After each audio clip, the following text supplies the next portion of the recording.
फैदों नामा बेयाव? सोरबा दं नामा? सोरबा दङबा आवाज होलाय। अन्नानै सोरबा दङबा आवाज होलाय। नै माथो सिरिसो, बेयावनो गाबबाय थानाय खोनाथारदोंमोन आं।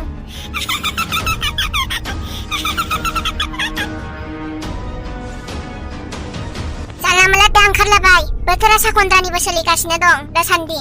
आरो दायनाया जोमै थांबाय होननानै माब्लाबाबो दासान। सिखावसो फैखोना साखनद्रासो फैखो जोंनि न'आवलाय।